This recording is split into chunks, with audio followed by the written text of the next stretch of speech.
Hello friends, मेरा नाम महेश है और मैं आप लोगों का स्वागत करता हूँ मेरे चैनल पे जिसका नाम है देसी अनलॉक फैक्ट्री में।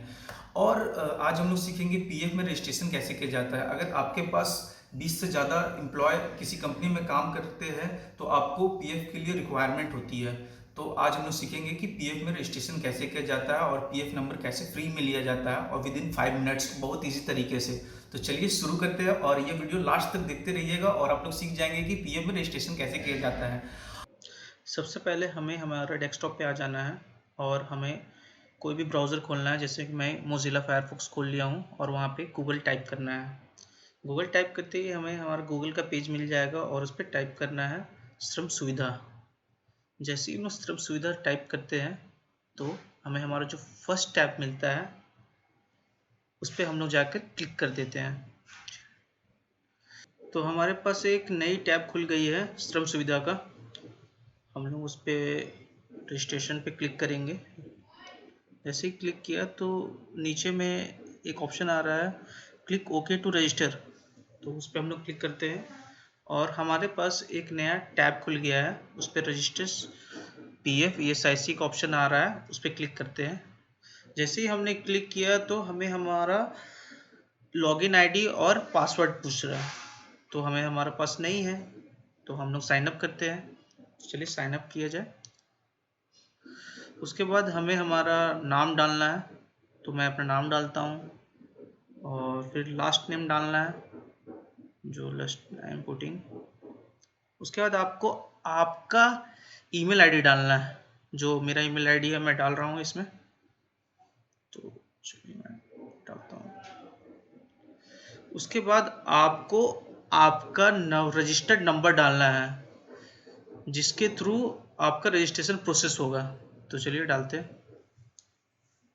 हमने डाल दिया है और उसके बाद साइड में वेरिफिकेशन कोड है, उसको हम लोग डाल देते हैं। चलिए जैसे ही हमने सारा इंफॉर्मेशन फुलफिल किया तो हमारे पास ये नया टैब खुल गया जिसमें लिखा हुआ है कि हमारा जो भी इसमें ईमेल आईडी और पासवर्ड बनाना है वो हमारे ईमेल आईडी पे भेज दिया गया है। और उस पर जैसे ही हम लोग क्लिक करेंगे तो हमें हमारा यूज़र आईडी और पासवर्ड के लिए बनाने के लिए पूछेगा। तो चलिए क्लिक करते हैं। तो जैसे कि मैं अपना मेल आईडी खोल रहा हूँ, जीमेल खोला जो मैंने इस पर रजिस्टर्ड के लिए डाला था। देखिए फर्स्ट टैब हमारे पास खुल गया है। जैसे ही हमारे पास फर्स्ट टैब खुला है देखिए वहाँ क्लिक करने का ऑप्शन आया। जैसे ही मैंने क्लिक किया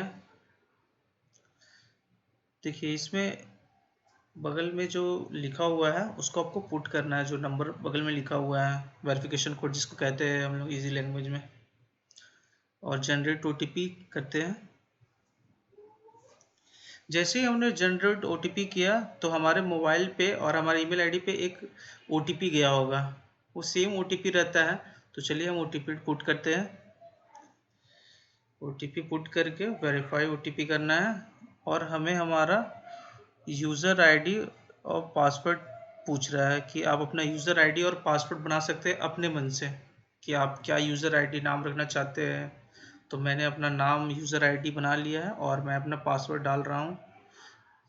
ये बड़ी आसान तरीका से मैं आपको बता रहा हूँ। तो मैं चाहता हूँ कि आप ये चैनल को सब्सक्राइब करें ताकि मैं इसी टाइप का और वीडियो बना सकूँ आपके लिए और इजी तरीके से आपको समझा सकूँ जो आजकल ये अकाउंटेंट लूट रहे हैं। तो चलिए आगे का प्रोसेस करते हैं। तो जैसे ही हमने सबमिट क्लिक किया तो सेव कर देते हैं।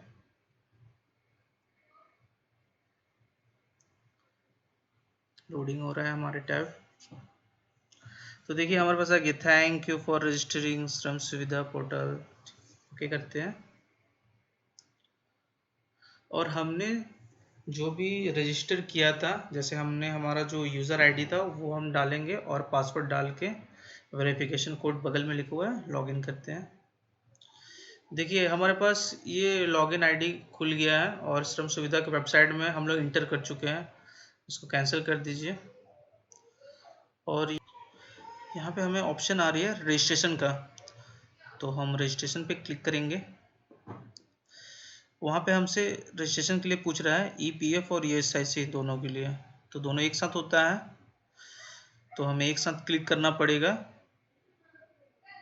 बाद में हम लोग अनमार्क कर सकते हैं नेक्स्ट टैब पे। तो जैसे हम लोग क्लिक करते हैं अप्लाई फॉर न्यू रजिस्ट्रेशन, जैसे ही हमने क्लिक किया तो देखिए मैं जैसे बोल रहा था कि ऑप्शन आ गए, तो हम अनमार्क कर देते हैं क्योंकि हमें सिर्फ PF अभी रजिस्ट्रेशन करना है, ESIC नहीं करना है। मैं नेक्स्ट वीडियो में आपको बताऊंगा कैसे।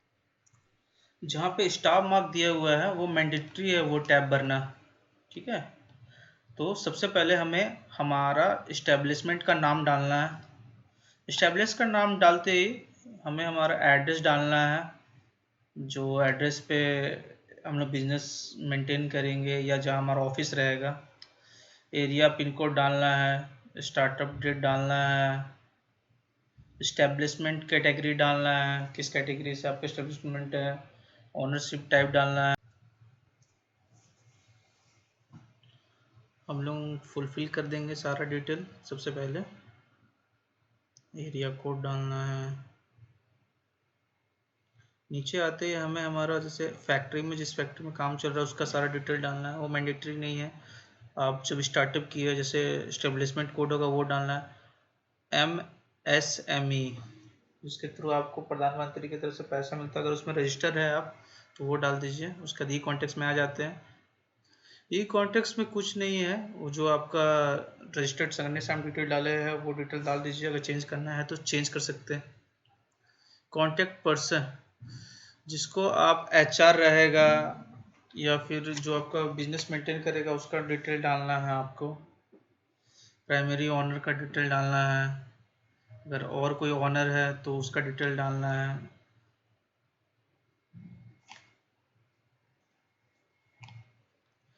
HR वगैरह जो रहता है वो भी डिटेल डाल सकते हैं उनका भी। उसके बाद आइडेंटिफायर में जो भी आपको डॉक्यूमेंट अपलोड करना है वो डाल सकते हैं, pan card, ration card, establishment code, कुछ भी। एम्प्लॉयर डिटेल डालना है, जो जो आपके कंपनी में काम कर रहा है, जो स्टार्टिंग टाइम आपके कंपनी में जो है एम्प्लॉय है सॉरी, उनका डिटेल डालना है आपको।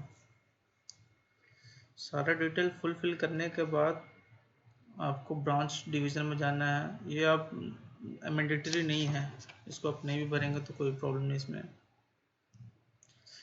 और उसके बाद एक्टिविटीज़ में जाते हैं।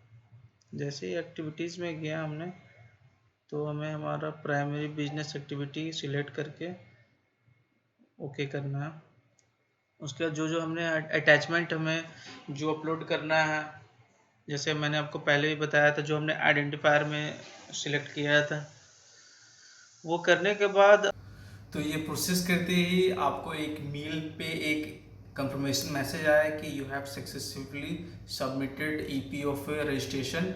और आजकल तो विद इन 1 आवर में आपको नंबर मिल जाता है, लेकिन फिर भी मैं आपको सजेस्ट करूंगा कि ये 24 घंटे तक वेट करें। 24 घंटे के बाद आपको 24 घंटे के अंदर ही आपको आपका PF नंबर मिल जाएगा। तो कैसा लगा ये वीडियो फ्रेंड्स मुझे बताइए, और आपको कुछ अगर समझ नहीं आया तो कमेंट में बोलिए, मैं आपको ज़रूर उसका बताऊंगा कि मैं आपको और भी डिटेल में समझाऊंगा आपको क्या नहीं समझ में आया। तो थैंक यू, बाय बाय।